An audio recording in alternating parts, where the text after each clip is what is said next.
Hi, Kate Mills here from ProfessionalMums.net, continuing my year-long series that I'm doing with the newsletter, just some of the thoughts and insights I've had about flexible working since I set up ProfessionalMums.net. What I want to talk to you today is about the need for trust when you want to work in a flexible manner.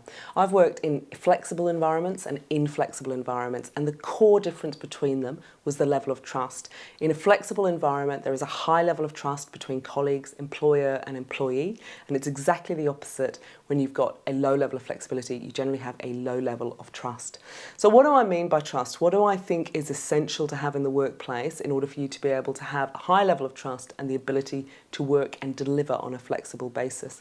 So I've got my overlapping little circles all ready to go here. So the first thing that I think is really important is communication.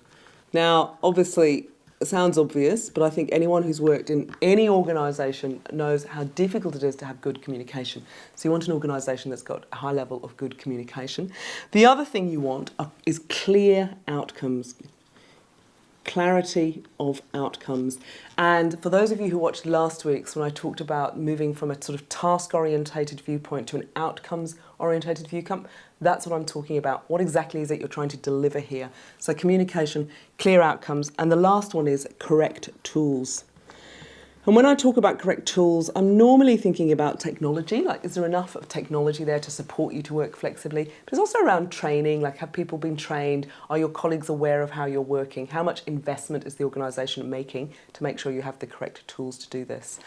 So when you've got these three, and you do need all three, I think that when you get communication and clear outcomes, but you don't have the correct tools, you're often set up to fail.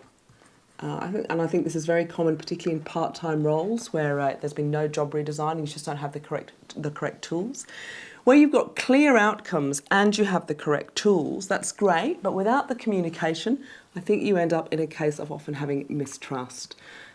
People just don't know what you're doing, your colleagues don't know what you're doing, other people in your team aren't aware of how you're working, and there's a level of mistrust in terms of how you're delivering.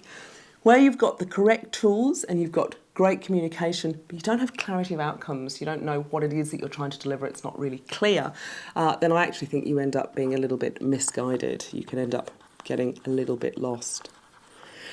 However, where you've got all three, we meet in this lovely little sweet point in the middle, and that's where I think you have an environment of trust. And I think it's something that's absolutely critical to look for in your workplace if you want to work flexibly in an effective manner.